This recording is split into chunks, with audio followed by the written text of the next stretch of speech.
लाडकी बहीण योजना आणि तुम्हाला माहिती आहे की आज रविवार असल्यामुळे आज कोणत्याही प्रकारचं जे आहे वितरण होणार नाही. वितरण हे उद्या 15 डिसेंबरपर्यंत जर नाही झालं तर वितरण हे आचारसंहितेच्या नंतरच होण्याची शक्यता ही अधिक आहे. येऊयात मुख्य मुद्द्याकडे. बघा, वन टाईम एडिट ऑप्शन जो देण्यात आलेला आहे आता आपल्या वेबसाईटवर, म्हणजे 10 डिसेंबरच्या नंतर, तर बऱ्याचशा लाडक्या बहिणीला याचा अर्थ माहिती नाही.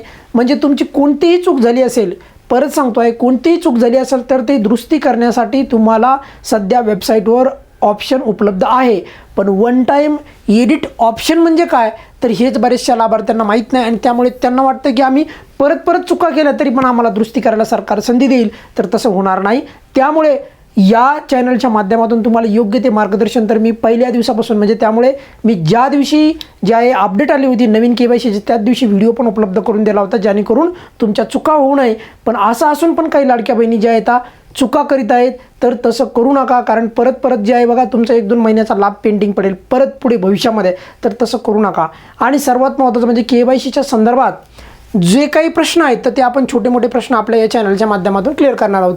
कोणतीही चूक झाली असेल तुमची पूर्वी म्हणजे 10 डिसेंबरच्या पूर्वी आपल्याला जेव्हा KYC चालू केली होती त्यांनी नवीन KYC, तर तेव्हा जे KYC चालू झाली ती पूर्वीची KYC, जुनी KYC करण्याची पद्धत, जर तुम्ही पूर्णपणे योग्य KYC केली असेल तर तुम्हाला परत KYC करायची गरज नाही. पण जर हाफ KYC केली असेल किंवा इतर काही बाबी आहेत आणि त्या संदर्भात आपल्या चॅनलवर व्हिडिओ उपलब्ध आहे आणि आपल्या चॅनलच्या कम्युनिटी पोस्टमध्ये पण ती पोस्ट टाकलेली, कोणी KYC करायची आणि कोणी करायची नाही. पण मुख्य मुद्दा आहे की कोणतीही चूक जर केली असेल तुम्ही 10 डिसेंबरच्या पूर्वी, परत सांगावलं तारखेसहित सांगतो आहे, तर तुम्हाला KYC दुरुस्त करण्यासाठी शेवटची संधी आहे आणि त्यालाच वन टाईम एडिट ऑप्शन म्हणतात. म्हणजे वन टाईम एडिट ऑप्शन म्हणजे काय, की पूर्वी KYC करताना काही जरी चूक झाली असल्यास त्या चूकमध्ये दुरुस्ती करण्याची अंतिम संधी देण्यात आलेली आहे. आता नवीन जी वेबसाईट, जी काही वेबसाईट तर नवीन नाही आहे, वेबसाईटवर बदल करण्यात आलेला आहे. वेबसाईट तीच आहे पूर्वीचीच, पण त्याच्यामध्ये बदल करण्यात आलेला आहे. त्याच्यामध्ये एडिटचे ऑप्शन वगैरे देण्यात आलेले आहेत. पण तुम्ही जेव्हा पूर्वी जर योग्य KYC केली असेल, म्हणजे पतीचा आधार नंबर, तुमचा आधार नंबर सर्व टाकून KYC केलेली आहे आणि अशा वेळेस परत तुम्ही नवीन KYCच्या त्या बॅनरला क्लिक केल्याच्या नंतर तिथे परत तुम्हाला असं वाटत असेल की तुमच्या नंबरची यापूर्वी KYC यशस्वीरित्या झालेली आहे, असा मेसेज तर येत नाही आहे. मग आमचं डायरेक्ट आम्हाला OTP यायला, म्हणजे याचा अर्थ आमची KYC झाली की नाही. तर बघा, जर तुमची KYC पूर्णपणे यापूर्वी झाली असेल तर कोणीही काही काळजी करायची गरज नाही, अजिबात संभ्रम निर्माण करायची आवश्यकता नाही. पण असं असून पण काही लाडक्या बहिणी काय करतात की जातात तिथे, आता जो नवीन वेबसाईटवर जो बदल आलेला आहे तर तिथे दोन्ही ठिकाणी आपल्याला नाही पाहिजे. बघा, दोन्ही ठिकाणी नाही असे उत्तर पाहिजे बरं का. पूर्वी जे आहे आपल्याला होय असे उत्तर हवे होते, पूर्वी होय असे उत्तर हवे होते. पण हे पूर्वी जे होय उत्तर होते तर ते अगदी बरोबर होते, त्यावेळेच्या वेळेनुसार हे दोन्ही उत्तर बरोबर होते. पण आता नवीन जे आहे बदलानुसार तुम्हाला दोन्ही ठिकाणी नाहीच्या पुढे असे गोल करायचे आहेत. नाहीच्या ठिकाणी आता होयचा तर काही त्याचा संबंधच नाही.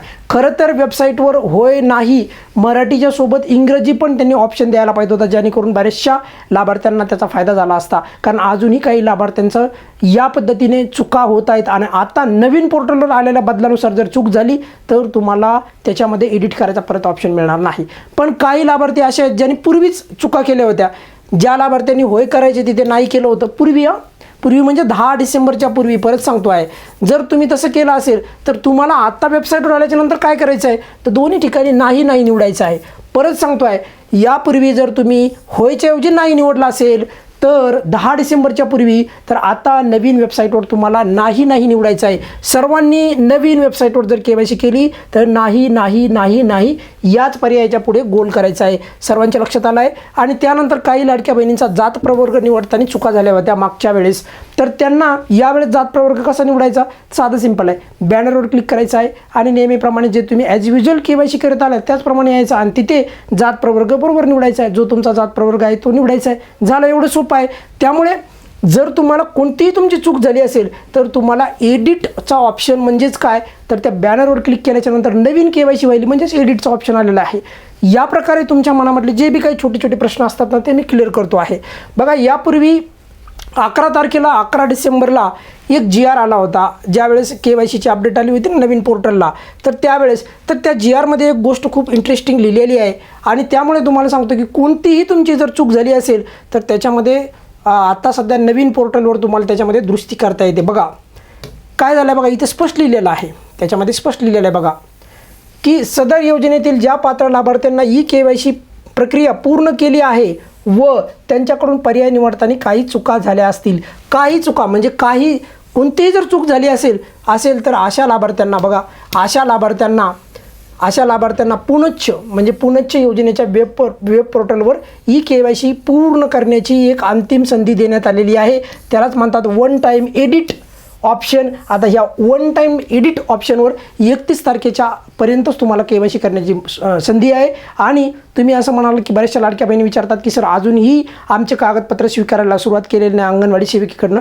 सर्वांचे कागदपत्र स्वीकारले जातील, कुणीही काही चिंता करू नका. आणि सर्वात महत्त्वाचं म्हणजे आता नवीन पोर्टलवर चूक करू नका. जर चूक केली तर त्याच्यामध्ये दुरुस्ती करता येणार नाही. आपण खूप मोठा आवाज उठवला होता, त्यानंतर जे आहे अशा प्रकारचे याच्यामध्ये बदल करण्यात आले, त्याच्यामध्ये संधी देण्यात आली आहे वगैरे वगैरे.